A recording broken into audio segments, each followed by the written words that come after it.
Então, galera, aqui quem fala é o terapeuta e hoje nós estamos no nosso quarto episódio do Cartaz Verbal. Se Quem apresenta. fala é o G2D e hoje a gente tá com um convidado ilustríssimo aí, pode se apresentar? Meu nome é Dalton, eu não vou esconder meu nome, podem me chamar de Dalton mesmo. E a O cara gente não tem medo. vai comentar um pouco sobre uma HQ. É isso aí. Então hoje temos um formato um pouco diferente, não vai ser uma temática Exato. e assim, tipo, como os outros foram, ciência, filosofia, educação, algo do tipo. A gente vai fazer mais uma análise de uma obra, no caso um quadrinho, o Superman Entre a Foice e o Martelo. E vamos falar um pouco sobre os desdobramentos da obra, no seu sentido da Guerra Fria, a questão ideológica de capitalismo e comunismo, tudo mais. Certo, então alguém quer dar uma introdução aí da obra e tudo mais?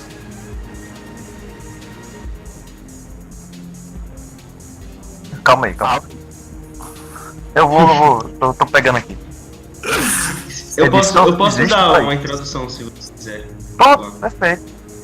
Tá, Entre a Foice e o Martelo, em inglês, no título original, Red Son, é uma obra escrita pelo Mark Millar, que foi o cara que também escreveu Guerra Civil e Kick-Ass, por exemplo. E ele é uma reimaginação do personagem do Superman, que se passa numa realidade alternativa, onde ao invés de ele cair nos Estados Unidos da América, ele caiu na União Soviética dos anos 30. E por ele ser um ser especial, assim, diferente, ele acaba ganhando muito poder dentro da política e a história vai se desenrolando nessa sinopse. Exato. É, bem isso mesmo. Quer comentar?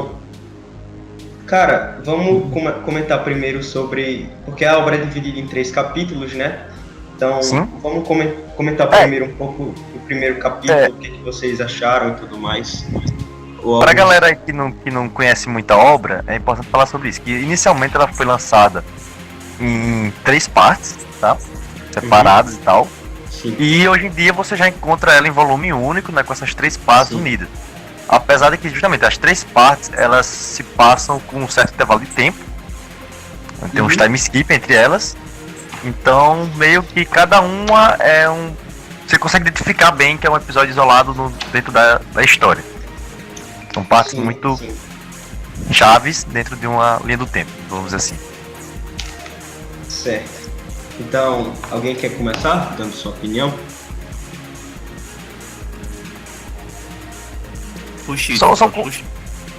Só um comentário descontraído aqui. Eu queria muito saber por que os tradutores brasileiros trocaram o nome, tá ligado? De Red Son, que seria tipo Filho Vermelho, e botaram Entre a Foice e o Martelo, tá ligado? Eu queria não sei, muito saber. mas eu ainda acho que Entre a Foice e o Martelo é um bom título. Sim. É um ótimo título. Então, vamos começar falando aqui sobre... Vamos abordar os 3 capítulos que a história tem. E vamos começar aqui no primeiro, né? Que se chama... Deixa eu olhar aqui. Amanhecer. Um título bastante sugestivo já. Sim. Beleza. O que eu gosto mesmo no Entre a Foice e o Martelo é porque acho que ele agrada vários tipos de público, por exemplo. Tanto quem gosta de heróis, de super-heróis, de quadrinhos, tem muito fanservice, tem vários personagens da DC Comics e muitas referências a outras histórias em quadrinhos, como para quem gosta de política, porque a obra traz um comentário político muito interessante, algo para você refletir mesmo, e é isso que eu mais gosto nessa obra, ele agrada vários tipos de público. É bem isso mesmo. E esse capítulo ele é mais introdutório. Sim. Mais para apresentar a gente o universo que se passa. Sim. Mostra lá que o Superman ele caiu numa fazenda da Ucrânia. Foi. Porque, para quem não tá muito acostumado aí com a geografia e tal, a Ucrânia tem um dos solos mais férteis do mundo, tá? Então ela é muito marcada por essa questão da agricultura e tal. E na União Soviética era praticamente, digamos assim, o que o autor fez era o Kansas da União Soviética. É basicamente Sim, isso. com certeza. Era o cinturão agrícola da União Soviética. Então foi uma sacada muito bacana transportar o Superman convencional, digamos assim, capitalista que a gente conhece, pra essa realidade aí e colocar ele caindo no meio da Ucrânia. Sim, com certeza. E sobre o personagem do Superman, essa reimaginação dele aí, o que vocês acharam? Cara, a gente teve uma conversa breve antes de gravar e acho que o que ficou claro é que teve um desenvolvimento muito a desejar. Assim, não teve muito aprofundamento. Tá, eu já dou minha opinião, mas continua. Eu acho que poderia ter tido um aprofundamento maior no personagem pra gente compreender melhor. Mas eu acredito que o autor, ele se apoia no seguinte, de imaginar que o Superman não seria tão diferente na questão de personalidade quanto o que a gente já conhece. Sim. Entendeu? Até os Então, valores morais, Isso, a gente pegava essa visão que ele já tinha e só transportava pra lá. Ele não precisava reafirmar isso. Sim. Entendeu? Tanto que uma das coisas que mais me surpreendeu nessa história foi o fato do Superman ele realmente se importar com o mundo num todo. A minha expectativa é que ele realmente só protegesse a União Soviética, mas como tem bem no primeiro capítulo, né, depois lá pro final do primeiro capítulo, ele salva a Lois Lane e salva uma cidade dos Estados Unidos, não lembro bem qual, mas isso me surpreendeu muito e com certeza encaixa muito bem no personagem do Superman, foi uma coisa que eu gostei. Pois é, mas aí já foi uma coisa que eu fiquei um pouco crítico. Eu já inicia com ele salvando Lois Lane em Metrópolis. Tipo, ele é um cidadão da União, da República Socialista Soviética e está intervindo, salvando as pessoas dos Estados Unidos. Isso pra mim ficou assim como se os valores morais e éticos dele fossem muito naturais do sujeito, viesse com ele não fosse uma construção social. Sim, e cara, mas eu entendo. Também dessa imagem que a gente tá falando que ele tá dentro do contexto da União Soviética de Stanley. E aí ele não tem a imagem dos Estados Unidos como inimigo. Ele não vê como inimigo, ele vê apenas como mais um estado, mais uma nação, pessoas que como qualquer outro precisam de ajuda. Isso pra mim foi meio que forçar a barra, entendeu? Entendi. Isso não. Eu não acho. Porque essa questão dos valores morais e éticos, eu aceitei um pouco porque isso vem mais da natureza do personagem mesmo. E eu me incomodei um pouco com isso lá pro final, mas já a gente comenta sobre isso. Eu acho que não foi forçado no sentido de você compreender que ele vem do interior, então acho que tem toda uma mentalidade muito diferente do que quem estava ali no centro da União Soviética e tal. Entendo. Acho que muitos desses valores mais rurais ficaram nele. E também tanto no Superman original quanto essa versão. Talvez. E também a questão do comunismo, pô. A ideia de um comunismo global, acho que é isso que mais influenciou ele. Acho que é essa visão que ele tinha, entendeu? Sim. Não numa ideologia para a União Soviética, mas uma ideologia para o mundo inteiro. Ele realmente era muito fiel aos valores dele e aos valores da União Soviética. E outra questão. Se eu só aqui. Outra questão. Você revelar que você tem um Superman, né? Um super-herói, um cara muito poderoso. E ele agir dentro do território americano, no meio da Guerra Fria, era um golpe fatal digamos assim, nos Estados Unidos. Sim. Entendeu? Tanto que era o Superman, uma demonstração de poder. Nessa reinterpretação da história, tanto o Superman foi um fator decisivo para a União Soviética ter uma grande vantagem em relação aos Estados Unidos. Isso mesmo. E sobre o personagem agora que também foi introduzido nesse primeiro capítulo, tem o Lex Luthor, que ele é o representante, entre aspas, assim, do lado americano. E sobre ele eu gostei bastante dele. Ele realmente não tem nenhum princípio moral. O único objetivo dele é derrotar o Superman e ele vai fazer de tudo para conseguir o que ele quer. Então, assim, foi um personagem bem fiel. Assim, essa reimaginação dele foi bem fiel ao personagem original. E eu acho que no fim de tudo, assim, ele foi o personagem que eu mais gostei. Sim, mas acho que um fato importante assim, de salientar é que a Lois Lane nessa história ela é casada com o Lex Luthor, né? Sim, sim. Tanto E, que, como a história é narrada pelo Superman, tem um trecho da história que eles falam, ele fala que alguém escreveu um romance entre ele e entre o Superman, no caso, e a Lois Lane, tá ligado? E ele até sim, se pergunta no porquê as pessoas se interessariam por esse tipo de coisa. E eu achei engraçado essa parte, achei legal. é uma referência, ó. Peraí. Também eu gostei disso. Colocou como se fosse uma ficção a história Sim, dentro da. sim. Achei bem legal. Mas em relação ao Alex, eu acho assim que meio que ele foi retratado de maneira estereótipa, colocando como se toda pessoa que tivesse uma inteligência superior seria uma pessoa fria, psicopática. Eu também achei um pouco de uma pegada É, exagerada desse estereótipo sobre as pessoas inteligentes por parte do escritor, entendeu? Ele coloca de maneira. E como se essas pessoas não conseguissem ser bem-sucedidas de nada a não ser em sua inteligência. Pronto, o casamento dele com o Lane é um fracasso. Coloca Sim, totalmente que ele não tem a menor sensibilidade e tato, como se esse casamento não fosse baseado em amor, fosse apenas um casamento por mera questão algoritma. Ele fez lá os cálculos e percebeu que ela era a parceira ideal para ele, mas não tem menor afeto e empatia pela outra pessoa. Eu achei isso assim também um pouco.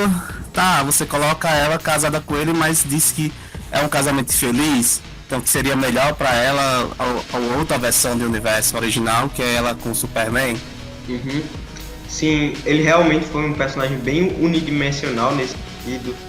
Tanto que ele é extremamente estereotipado, ele vive jogando xadrez com os outros e se gabando da inteligência dele.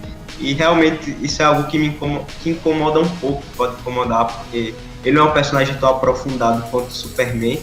Porque basicamente o Lex Luthor ele se resume ao objetivo dele, que é derrotar o Superman, né? o cara é um Então, obsessivo. sim, exatamente. Mas, assim, no contexto.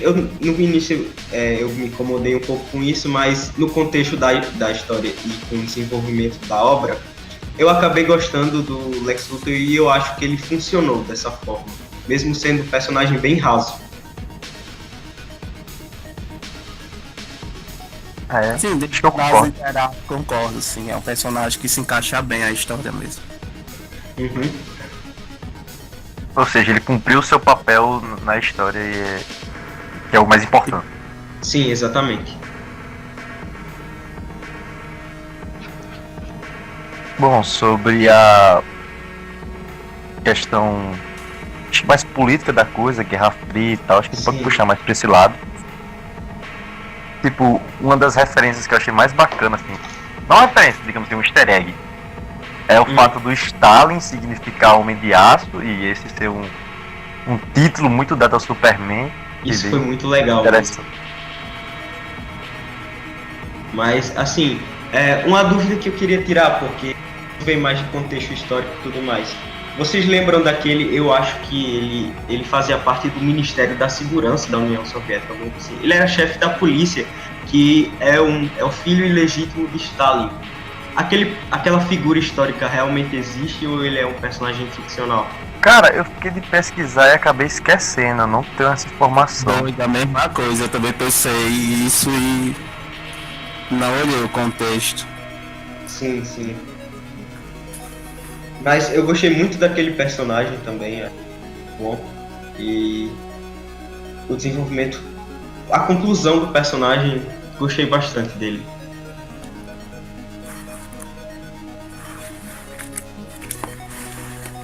A conclusão eu achei triste, assim, ele foi pego pelo Superman, né? Sim, sim. O filme é pego aí, não. Mas o Superman, falando do Superman, no começo ele realmente seguia os seus princípios e no desenvolvimento da história, que acho que a gente já pode, né, passar para o segundo capítulo, Acho que sim. que no começo ele é um personagem que, apesar o poder dele ainda não tinha subido a cabeça, ele é muito fiel aos seus princípios, tanto que às vezes ele no começo ele se recusava a suceder Stalin porque ele achava injusto e tal, mas no fim do capítulo acaba que depois de ele encontrar a amiga de infância dele, ele se convenceu e virou o chefe da União Soviética.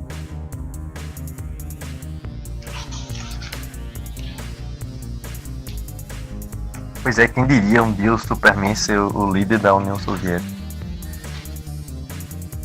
Mas ali a gente vê o contexto, né? Ele percebe uma situação, né? Ele encontra ela em extrema miséria, né? Ela tá na fila tentando receber um pouco de comida e ele percebe que se ele ficar à margem, ele deixar sob o controle dos outros, talvez esses outros não tenham competência para fazer o Estado funcionar. E ele percebe que com o poder dele, ele conseguiria gerenciar mais isso. Ali eu pensei um chamado, assim, ele responde a um chamado, um anseio social e ele tome conta das coisas. Sim. Uma coisa muito interessante que a obra aborda numa cena do diálogo entre o filho do Stalin e o Superman, eles estão conversando e tal, e o filho do Stalin ele comenta que só o fato do Superman suceder, dele ser um ser superior à raça humana e tal, e ele ter o direito de governar o povo, isso já vai contra os princípios do comunismo. E eu achei essa uma abordagem muito interessante. E é o começo da construção da obra, né? Que minha interpretação da obra é que ela é uma crítica, uma espécie de crítica a como o comunismo foi posto em prática durante a história.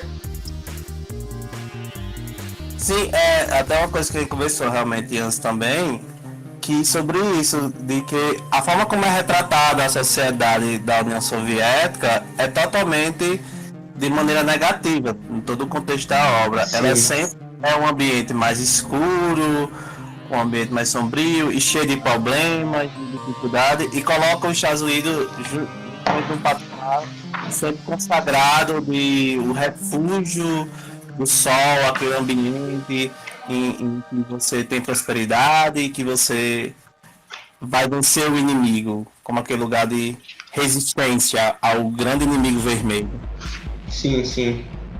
Eu acho que até porque o simbolismo do nome em inglês, Red Sun, que é mais forte nos Estados Unidos essa imagem do vermelho como a cor comunista e como inimigo.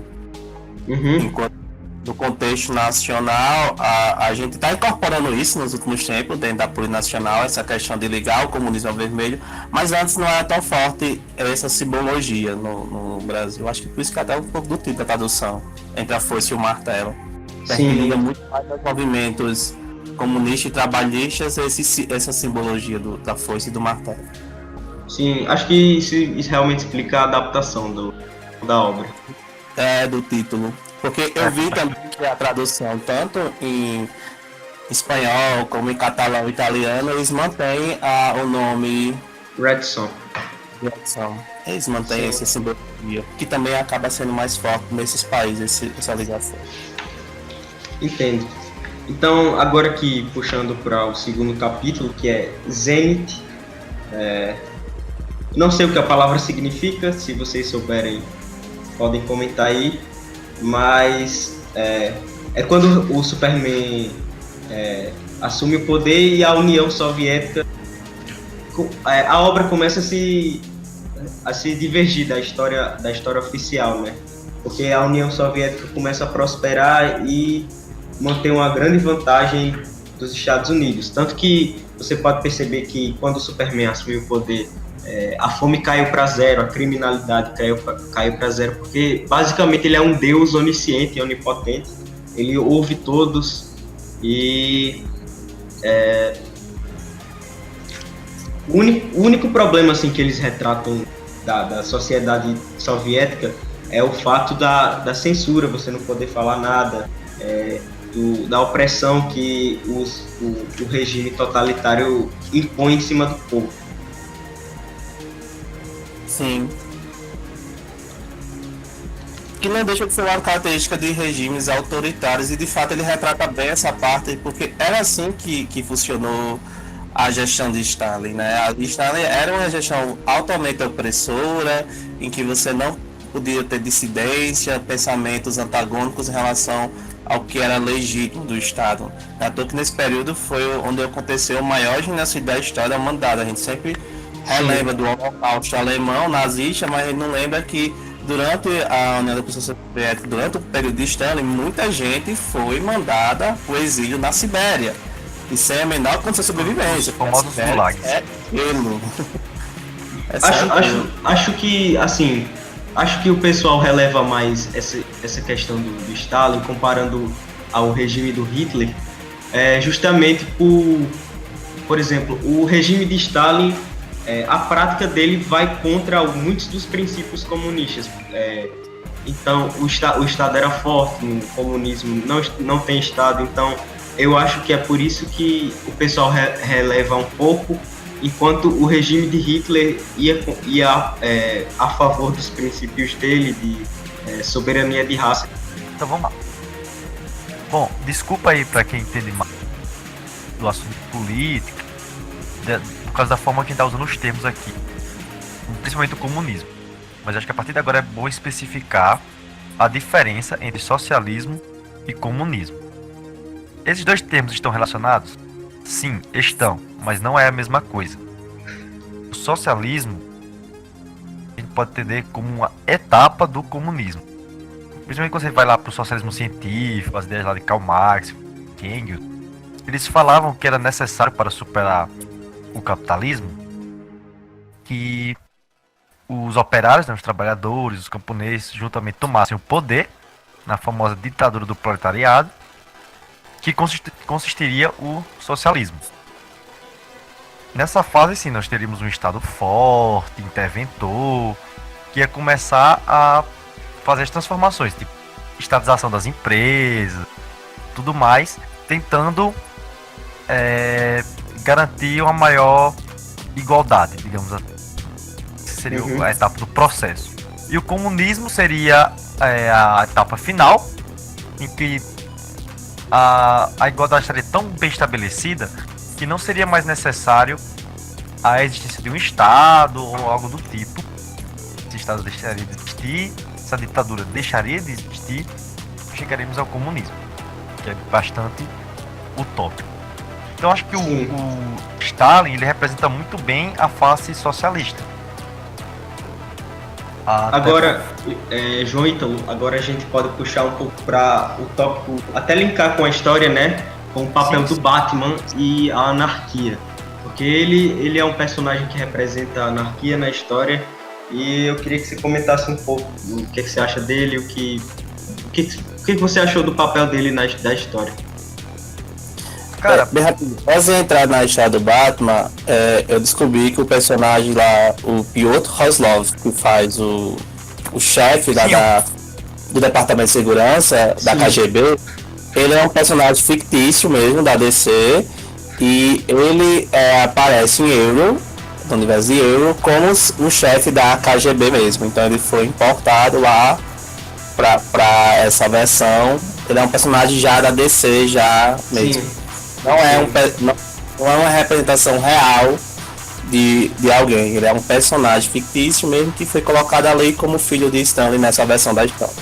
Sim. Mas, é porque não tenho tanto conhecimento dessa história, assim, quadrinhos de super-heróis de Marvel e DC, então essa referência acabou passando batido pra mim. É um personagem bem apagado, né? É uma coisa. Sim, ele não tem tanta presença, assim, o Superman só fez uma lavagem cerebral nele e ficou por isso mesmo.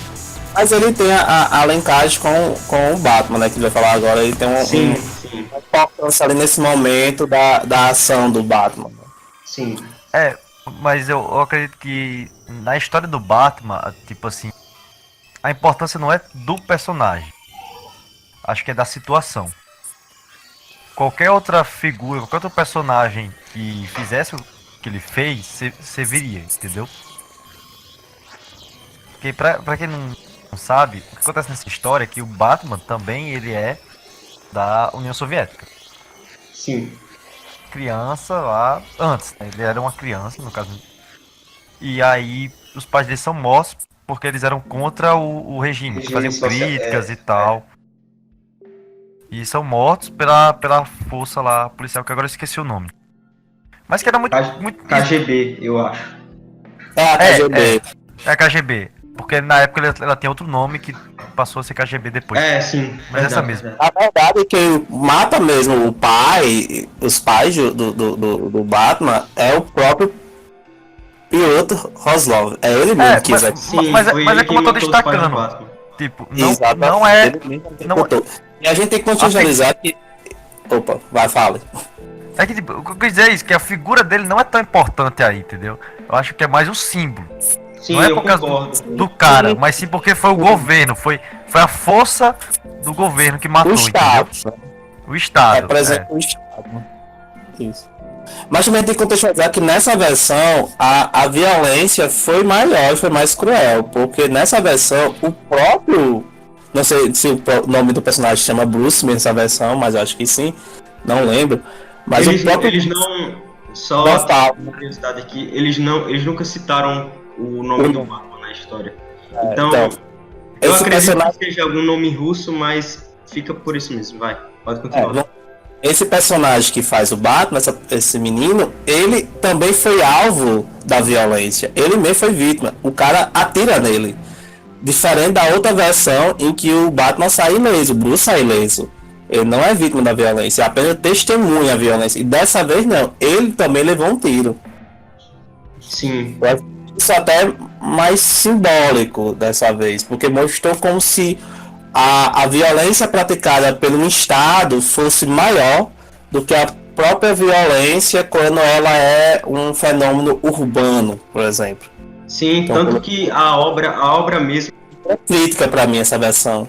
Sim, tanto que a obra mesmo aborda essas questões de uma balança entre liberdade e segurança e tudo mais. O preço de ter uma sociedade tão segura e que na verdade não é bem segura, né? Convenhamos, só passa uma ilusão de segurança e é isso aí.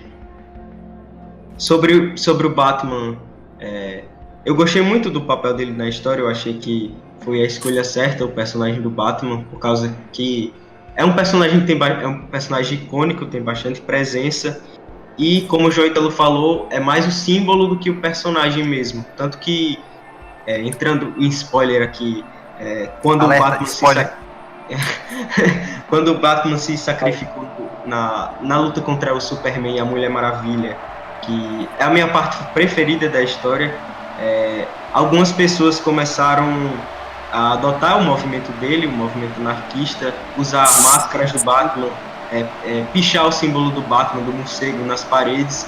E o Batman, ele não é tão personagem, ele é mais uma ferramenta, ele é mais um símbolo ambulante na história. E cara, eu faço uma ponta aí com V de Vingança. Eu acho que o papel que o Batman tem nessa história é muito parecido com o papel do V em V de Vingança. Sim, ficou porque bem nos parecido mostra que mesmo. Veio logo da minha mente isso. Quando eu li aquela cena, quando eu vi o que aconteceu, ficou pra mim como se fosse total influência. E depois, quando eu fui ler um pouco sobre o autor, o Mark Miller, eu percebi que sim, tem total influência de V de Vingança, sim, essa cena. Sim, é bem mas parecido eu iria mais mesmo. longe. É como se Entre a Foice e o Martelo fosse V de Vingança, só que em outra perspectiva, tipo, na perspectiva do Estado. E faz sentido por quê? Porque o Mark Miller afirma que foi Alan Moore o mentor dele, que ele se inspirou em Alan Moore para se tornar um escritor de cartoons. Sim, sim. É porque eu iria mais longe no sentido de... Sim, eu entendo a influência, mas eu acho que é uma questão de fenômeno social. Toda vez que você tem um Estado forte, ali que beira o fascismo, como foi o caso, né, tanto de direita ali, os regimes de direita, Sim. fascista, Tanto nazista, que o próprio V de socialismo. Vingança aborda essa utopia do Estado forte de extrema direita, né? Enquanto Isso, então- o Entre a Foice e o Martelo de extrema esquerda. Pronto, nós temos dois exemplos aí em quadrinhos, né, um de extrema direita e extrema esquerda, mas é que independente da orientação política, você usando esse modo de governar, vai aparecer esses sujeitos que lutam contra, que tentam destacar a liberdade, tudo mais. Acho que é mais um fenômeno social, sempre vai ter. Como a gente tem no Brasil, fazendo uma ditadura. Mas é bom mostrar que nessas histórias, ambos os dois são construção do próprio Estado. Tanto em V de Vingança, ele é um produto construído pelo sistema, ele foi vítima de um ato de tamanha violência do sistema, Sim. quanto também aqui em Entre a Foice e o Martelo foi a mesma coisa. Ele também foi vítima de um ato de violência extrema do sistema. Isso mostra que Sim. o próprio sistema constrói. Oh, Fala, opa. não entendi não. Tô dizendo, mas é o que realmente acontece, entendeu? Sim. Eu quis contextualizar para ficar claro de que eles são produzidos e não assim que eles surgem do nada. Não é apenas um sentimento de resistência. É mais que um sentimento de resistência. Também é um próprio sentimento de vingança ao sistema. É isso que eu percebo. Eles são movidos não só pelo desejo de fazer justiça no sentido de eu quero uma sociedade mais livre, mais justa. Não, eu quero punir esse Estado pelo que ele me fez. É isso que eu percebo nessas duas histórias. Algo que vai muito além da justiça social, do sentimento de melhorar a sociedade.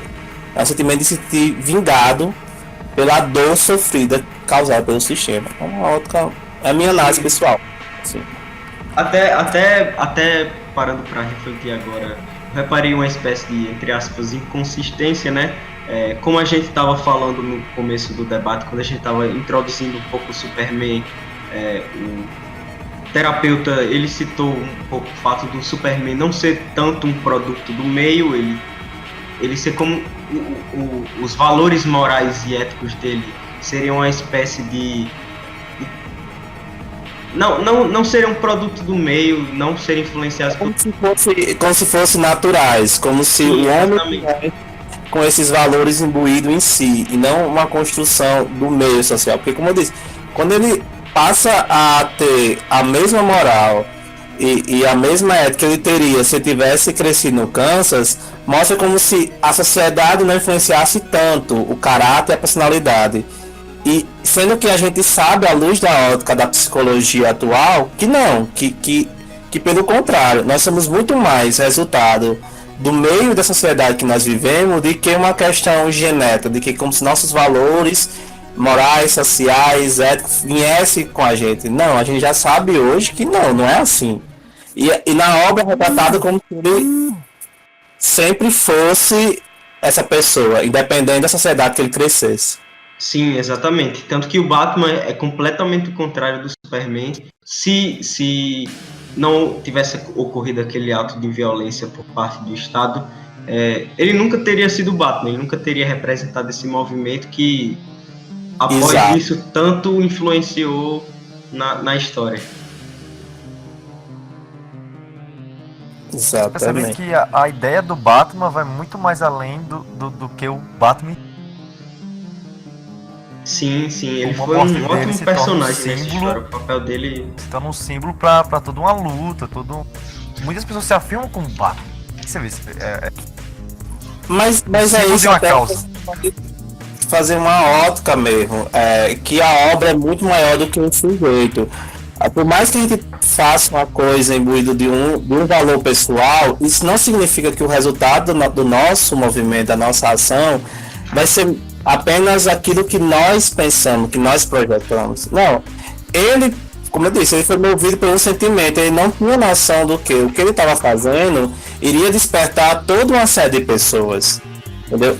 Eu vejo também como se não fosse algo intencional, não foi a intenção dele transformar a sociedade em algo militante e resistência. A intenção dele era, de fato, como um indivíduo, como um vigilante, fazer a sua ação e se opor ao sistema. Só que a obra acaba sendo maior do que o próprio sujeito. E isso acabou que ele virou uma ideia. Que aí a gente pode até fazer um contraponto em relação ao V de Vingança, a diferença aí. Porque em V de Vingança, o V ele tinha plena consciência. O seu ideal era ser uma ideia e não um sujeito. E aqui eu já vejo que o Batman não agiu conscientemente querendo se tornar uma ideia. Ele queria ser um vigilante. E isso a gente até pode fazer uma referência com o Batman em si mesmo, em suas outras histórias, em que, coincidência até, ontem eu estava revendo isso, e que o Batman muitas vezes ele tenta, como é que eu posso dizer, desestimular as outras pessoas a querer fazer o que ele faz. Ele vive tentando fazer com que as pessoas não se tornem vigilantes. E isso mostra que o Batman ele não tem a intenção de ser uma ideia. Ele tem a intenção de ser um indivíduo que age contra o sistema. Mas a sua obra se tornou maior do que ele. E isso é importante elucidar mesmo.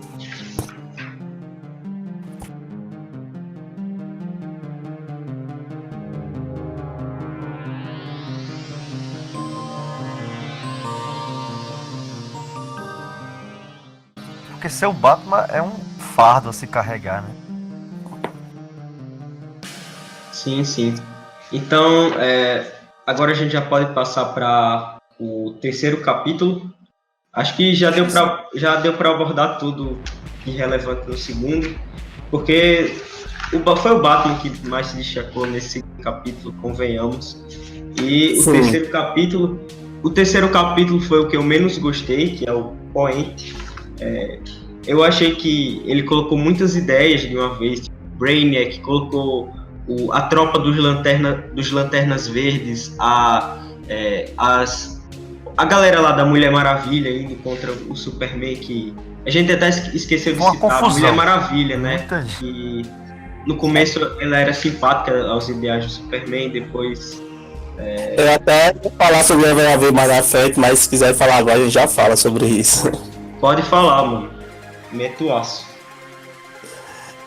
Assim, uma crítica que eu tenho é o primeiro papel secundário que ela tem na história. Ela fica muito mais como a acompanhante do Batman, como se fosse uma espécie de primeira-dama. Ela fica nesse papel mais retratado de maneira secundarista. Não estou dizendo que ela merecia ser a protagonista, porque a história é do Superman, mas ela fica nesse papel muito de mulher, de esposa, de acompanhante, apesar de não ter uma relação oficialmente de casal, mas eles são construídos como um casal e ela apenas como a sombra dele.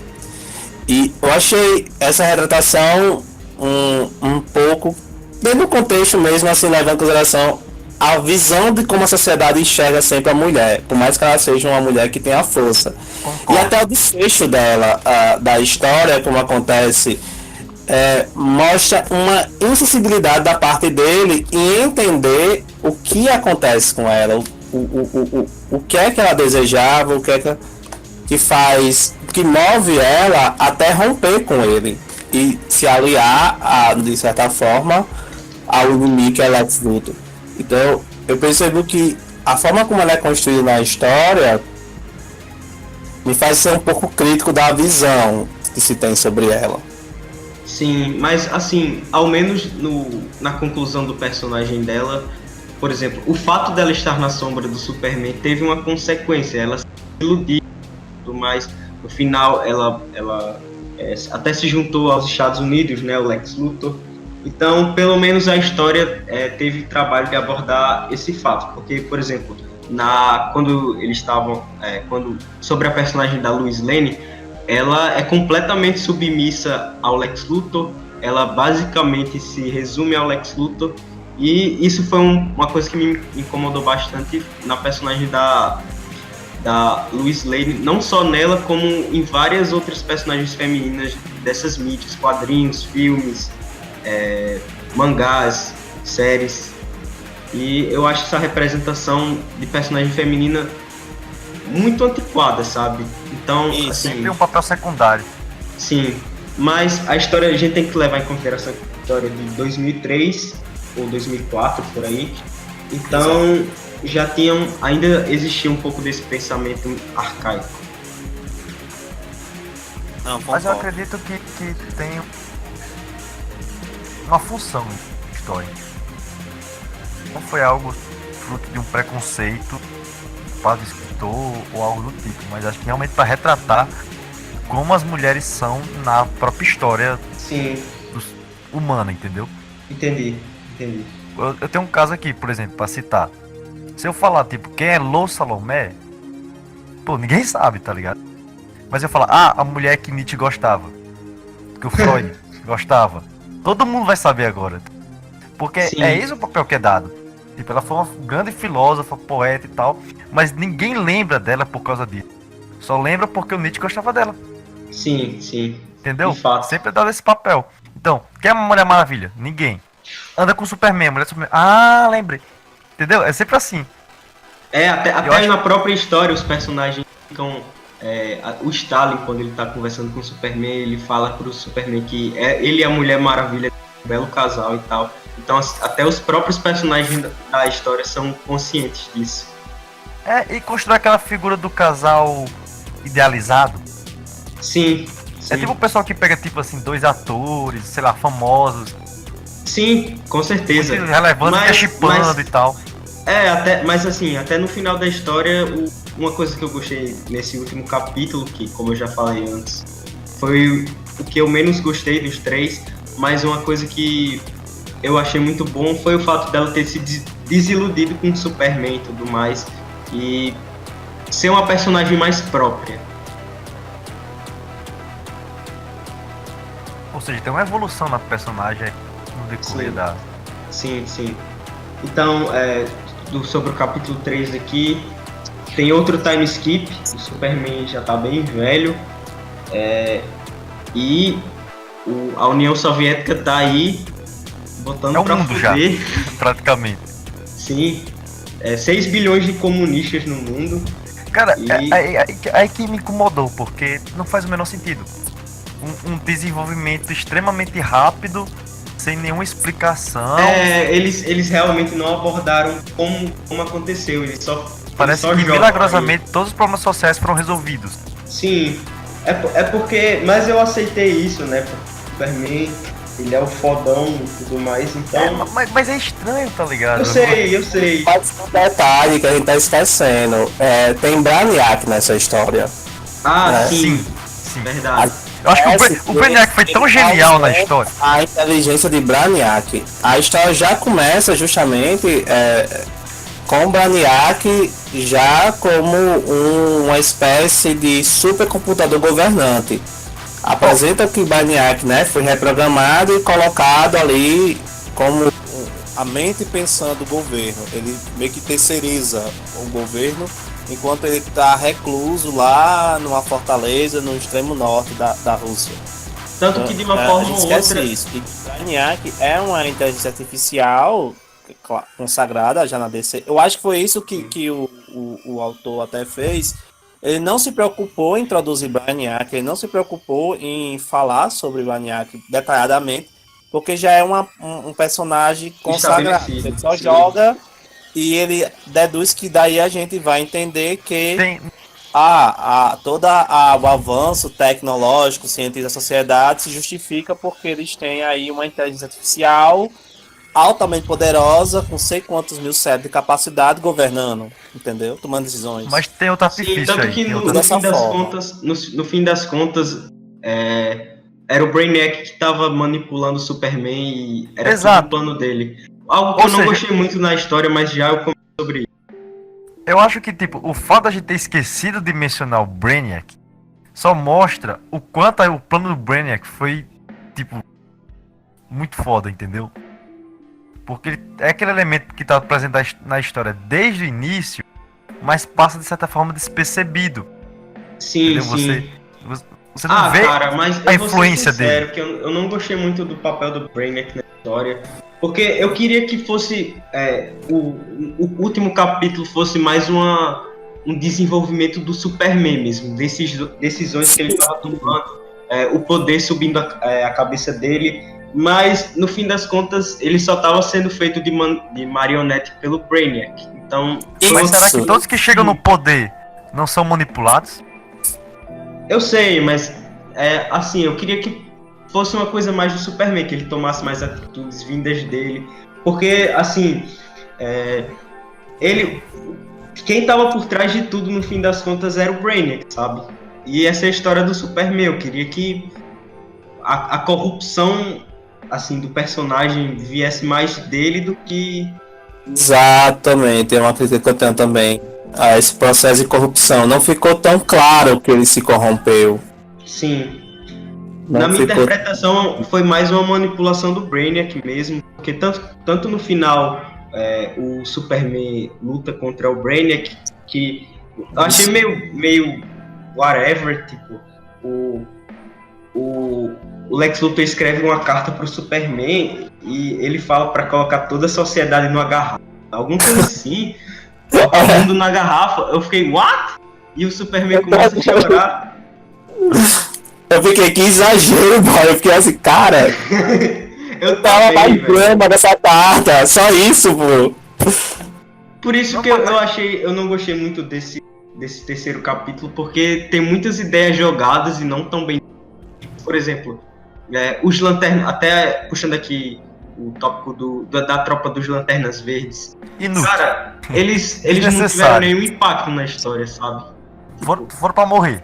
Sim, exatamente. Então tá.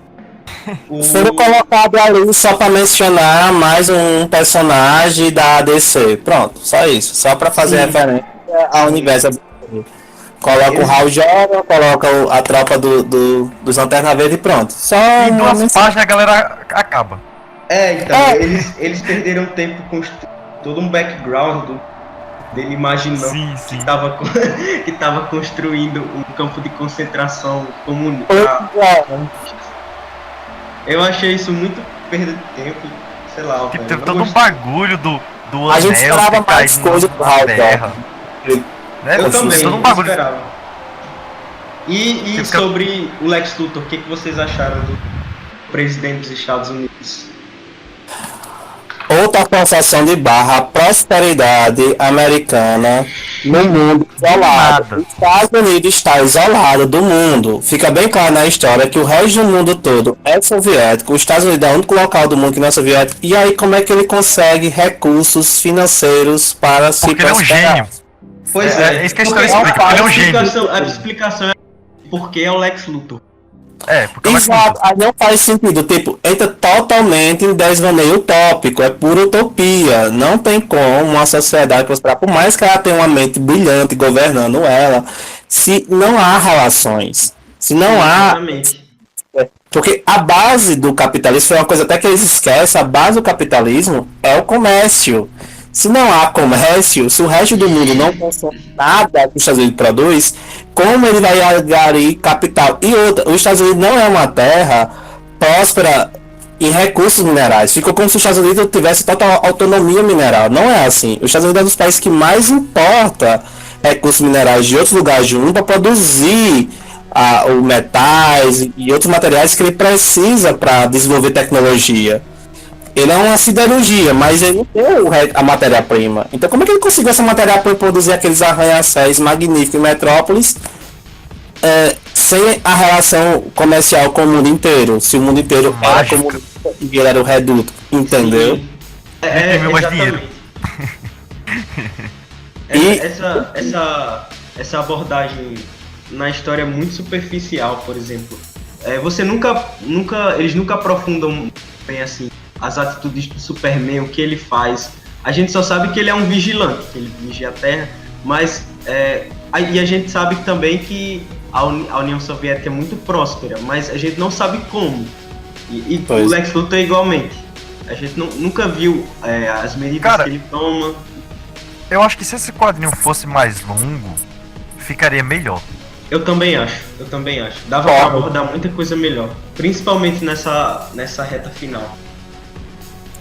Ou mais longo, ou criasse um próprio universo, porque isso dá todo um universo de histórias, né? Você cria uma outra realidade que imagina dá pra um flash comunista.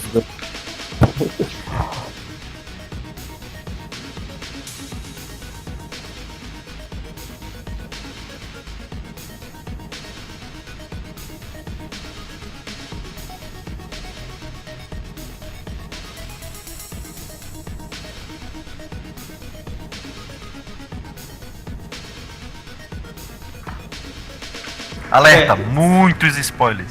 Então, assim, esse final eu não gostei muito. E eu vou falar por que agora. O Superman, como vocês sabem, na verdade, ele não morreu, ele só ficou vivendo entre a população e os Estados Unidos meio que ganhou a Guerra Fria e o Lex Luthor começou a tomar muitas atitudes políticas e tal. Ele, tanto que tem uma parte que ele começa a ler o Diário do Superman e ele se interessa por algumas ideias do socialismo, do comunismo, e ele meio que junta, a história aborda assim, que ele junta características de um governo capitalista e características de um governo comunismo. O que eu não gostei é porque fica só por isso mesmo. Eles não detalham, não falam quais... Parece aquela história de criança, tá ligado? Tipo, moral da história. Junte um pouco dos dois que dá certo. Então... Então, para da história, seja social-democrata.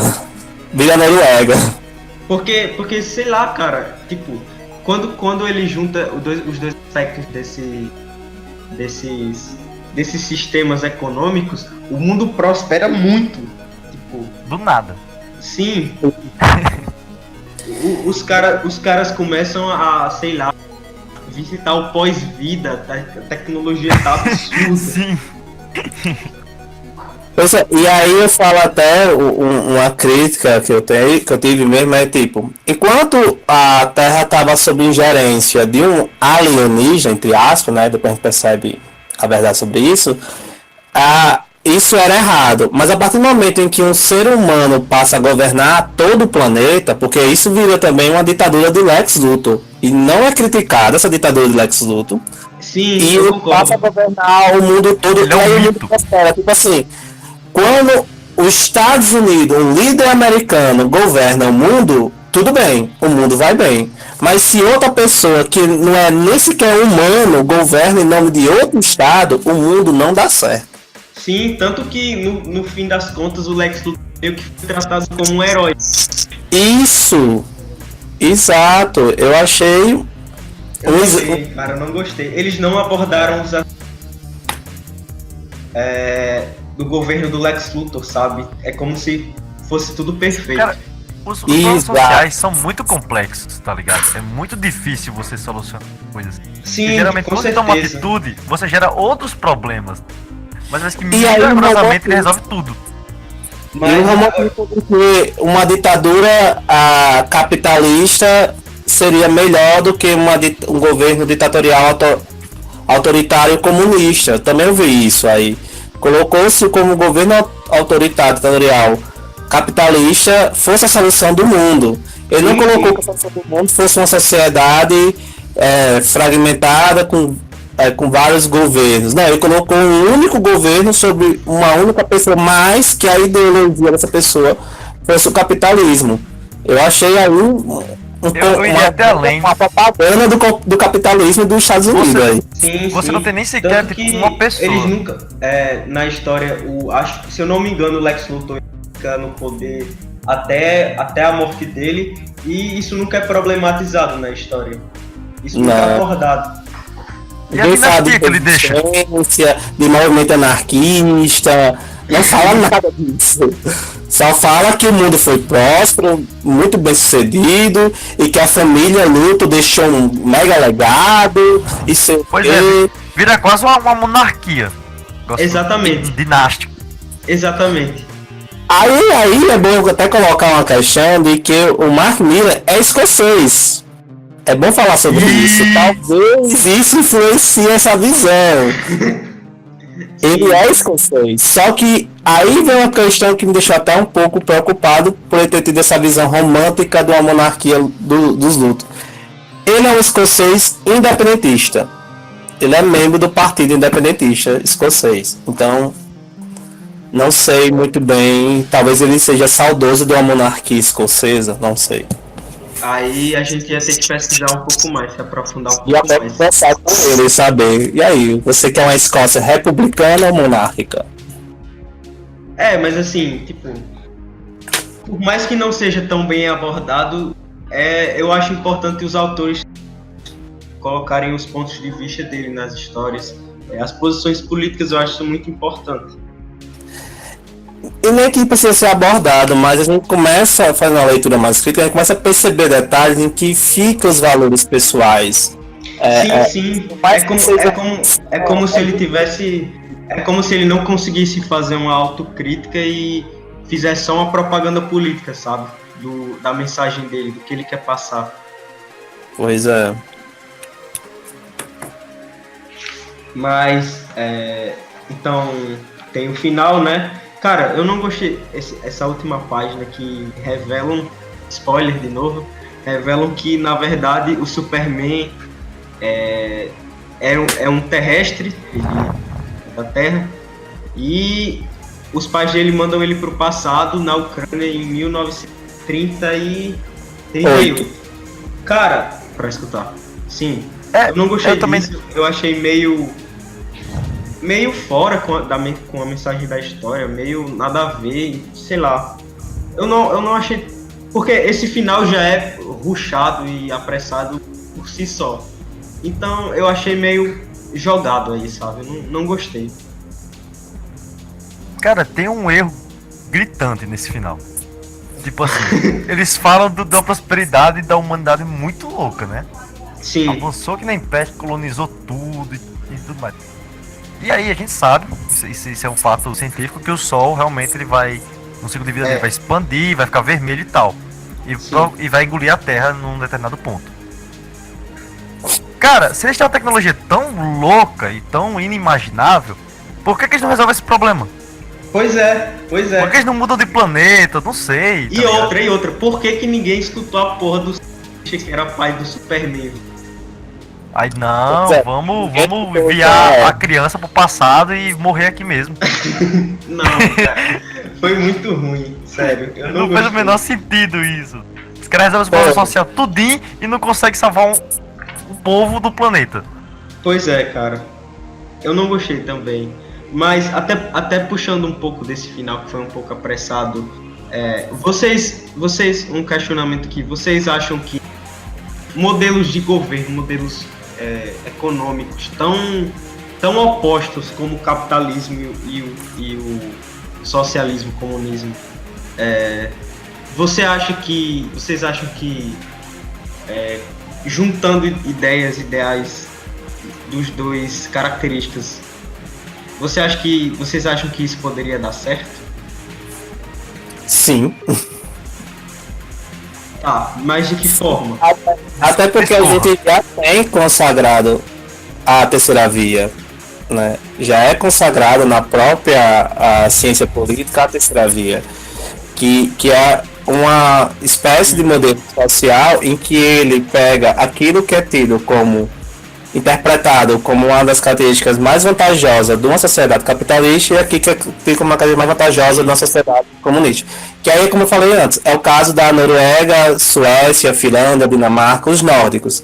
Principalmente a Suécia e a Noruega, que eles têm estados robustos, estados que têm impostos muito altos, mas que, em compensação, eles também têm uma prosperidade no setor privado, que é as empresas, porque ele tem umas legislações que favorecem muito o empresariado, a criação de negócios. E é um estado que, apesar de ser robusto, é um estado eficiente também. São estados muito eficientes. Estados que conseguem manter saúde, educação, mobilidade, essas necessidades básicas com qualidade. E aí deixa o resto da sociedade livre para fazer as outras atividades. Também tem a questão financeira, essa coisa. Então a gente vê que sim, é possível sim você aglutinar essas duas ideias que aparentemente parecem serem muito antagônicas. Mas não é que elas sejam totalmente antagônicas, elas são diferentes. São diferentes das relações comerciais, políticas. Agora, que são passíveis, como qualquer outra, os três modelos são passíveis de sofrer uma questão aí equivocada pelo fator humano. Quem está por trás do poder pode agir de má fé, sempre, independente do modelo político, social que você tem, econômico. Quem corrompe as estruturas não é as estruturas que são corrompidas por si, é as pessoas que estão por trás delas. Que aí a gente vai falar justamente, quando ele falou lá da definição de comunismo, socialismo, de que o problema que a gente encontra quando a gente vai definir o que é o modelo econômico que aconteceu na União Soviética, que aconteceu em Cuba, que aconteceu na China e atualmente na Venezuela, é porque esses são modelos reais. Esse aqui é a colocação em prática de uma teoria. E aí fica naquela interpretação equivocada. Esses governos se afirmavam, principalmente a União Soviética, se afirmava como comunista, e Cuba se afirma como comunista, mas quando a gente fala na definição teórica, não tem característica de comunismo. E a gente percebe que esse comunismo real, ele é diferente do teórico pela corrupção, pelo fato de ter sido corrompido pelas pessoas. São as pessoas que fazem que as coisas não sejam exatamente como elas deveriam ser. É como as leis brasileiras. As leis brasileiras, em sua maioria, elas são muito eficazes e eficientes. Agora são as pessoas que colocam elas em prática que tornam elas duvidosas. Sim, e sobre o comunismo, realmente, tipo, é algo muito utópico, cara. Eu acho que o próprio conceito da teoria do comunismo vai contra a natureza humana, porque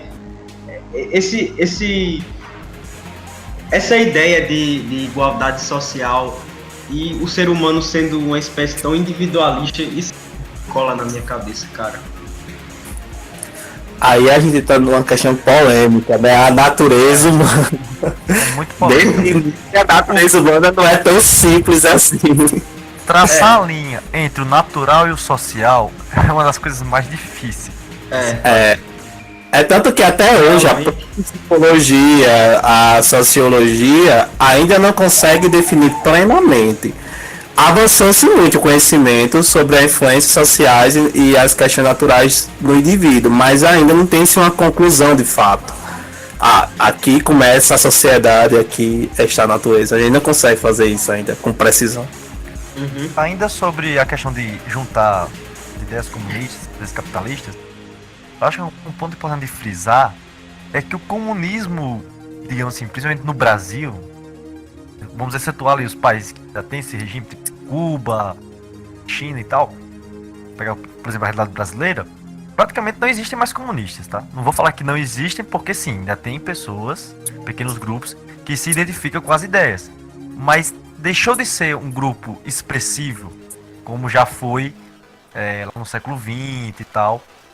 Porque se a gente olha o século XX, ele é marcado por ideologia. Sim. Eu acredito que é algo bem diferente da realidade do século XXI. A política do século XXI já é outra.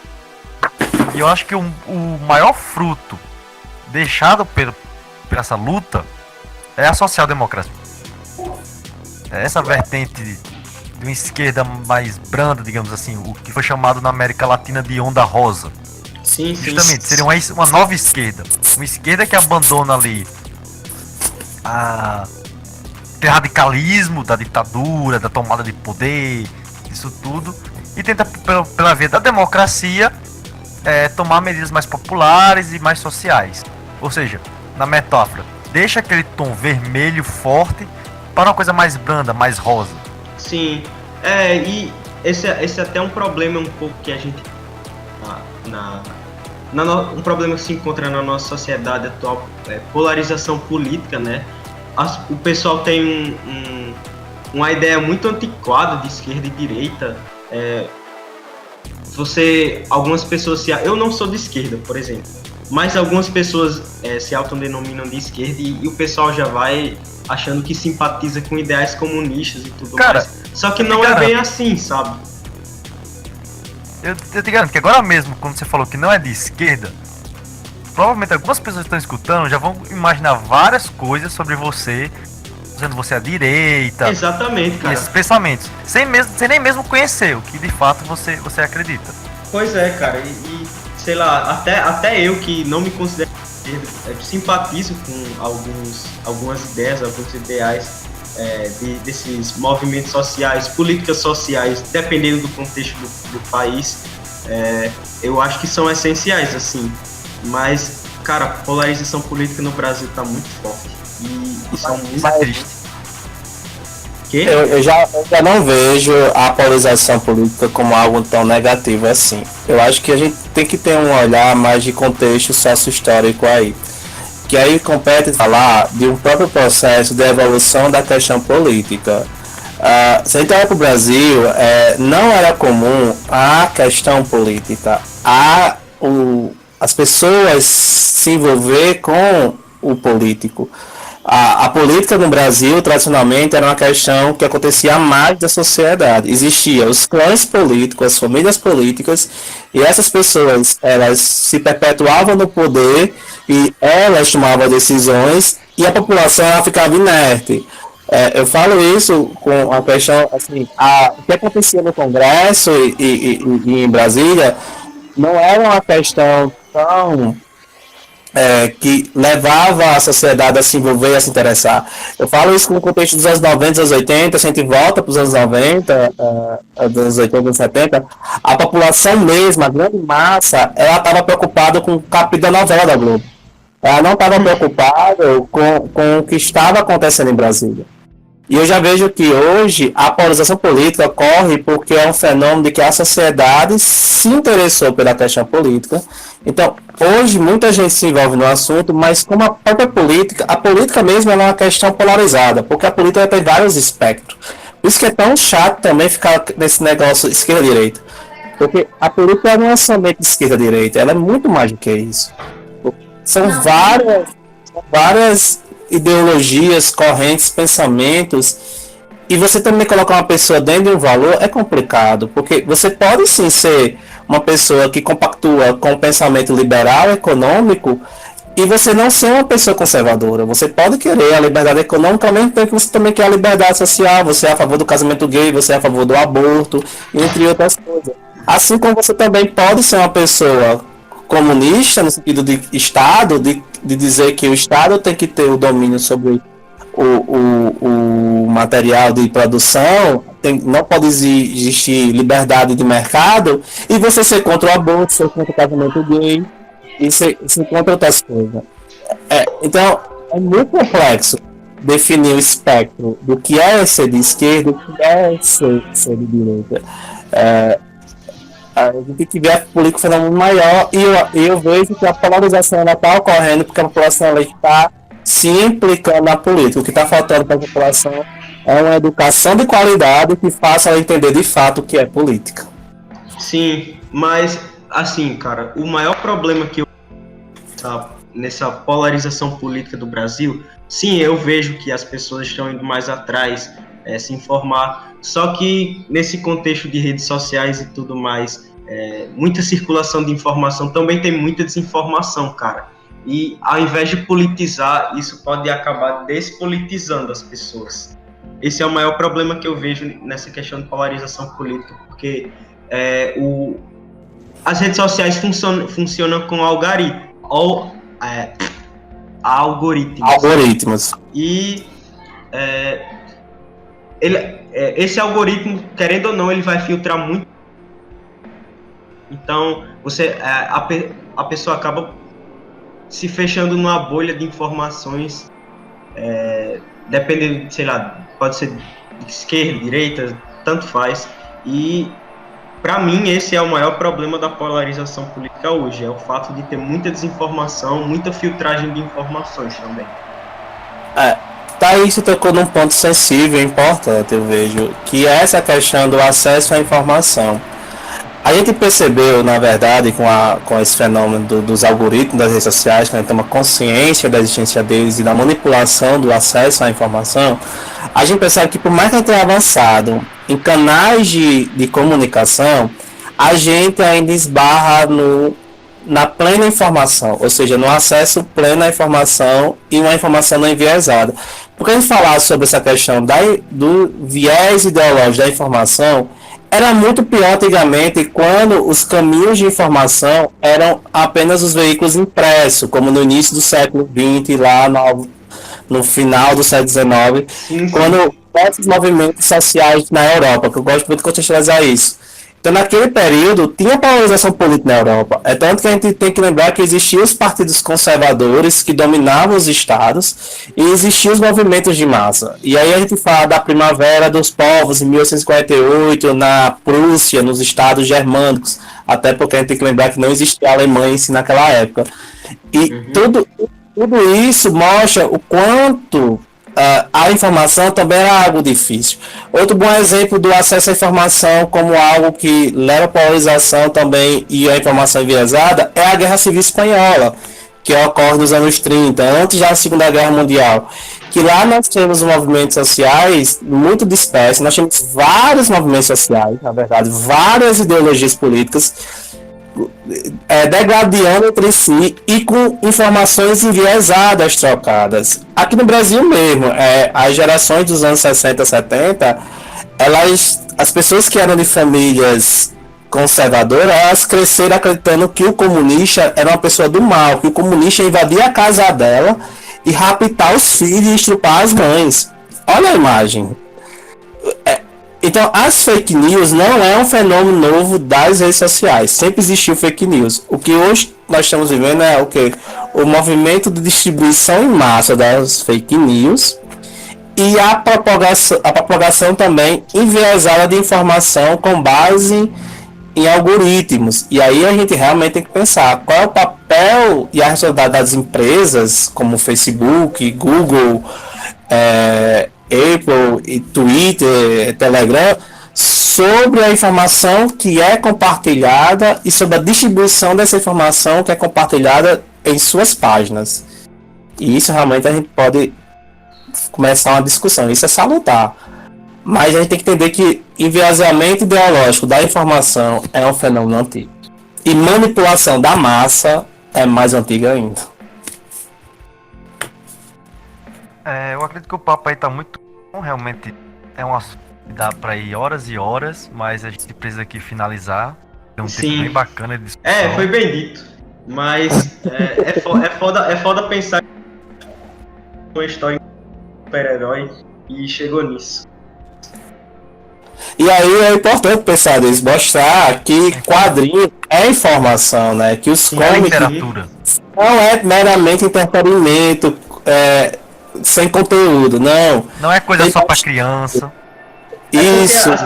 As pessoas ainda têm uma visão dos quadrinhos, porque se vocês não sabem, os quadrinhos surgiram mais ou menos no período da crise econômica dos Estados Unidos, da Grande Depressão, e eles eram mais uma válvula de escape do que qualquer outra coisa, que uma crítica e tudo mais. E foi mais ou menos lá para os anos 80, com a chegada de autores como Frank Miller, o próprio Alan Moore, que os quadrinhos eles passaram a ser uma mídia mais crítica, então uma mídia mais adulta. Eu acho muito triste o fato dos quadrinhos serem desvalorizados, porque é uma das minhas mídias favoritas e tem tem histórias em quadrinhos incríveis que trazem uma reflexão política muito forte. Maus é uma ótima obra, de vingança. Então, moral da história, leiam quadrinhos. Verdade. É isso aí. E eu vou deixar recomendado aqui. Leiam também o Entre a Força e o Martelo antes que o Crivella e o Bolsonaro censurem, né? Isso é verdade. A gente sabe, eu não posso deixar de fazer esse comentário, tem que fazer que essa semana na Bienal a gente viu aí uma ação horrenda por parte do governo do Rio, do prefeito do Rio de Janeiro, uma coisa esdrúxula que nos remete aos períodos mais obscuros da humanidade, que é os movimentos fascistas, nazistas, que é você censurar uma obra literária.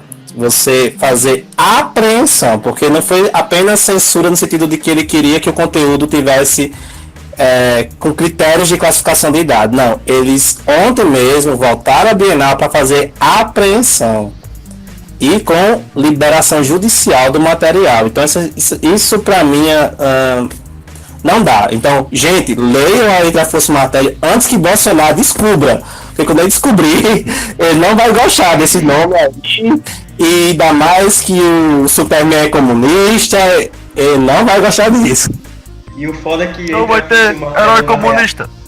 O foda é que entre a Foice e o Martelo na real é uma crítica ao comunismo. Pois é, mas ele não entende nada, né? Ele só vai dizer que é ideologia, Não vai então, ter nas quadril vermelho, tá criancinhas. ok? Não vai ter mais aí, tá ok? Quadril vermelho, comunista. Então fica por isso mesmo. Bom, eu só queria falar que. Fazer aqui um mexão. Que na minha conta do Wattpad eu tô publicando uma história bem legal. Se chama Corações de Metal, uma distopia brasileira, que trabalha muito política também. Sim, sim. Sobre o Brasil. Porque apesar da história se passar lá na década de 2050, ela reflete muito o que a gente tá vivendo hoje, né? Com algumas metáforas, algumas coisas assim. Vou deixar o link aqui na descrição, vocês dêem uma olhada lá, dão uma força. Enquanto não tá censurado ainda, né? Eu também Não, quero. tem que divulgar mesmo. Vai Faz ter o mexão aí, faz o seu. aqui, vou botar o meu também.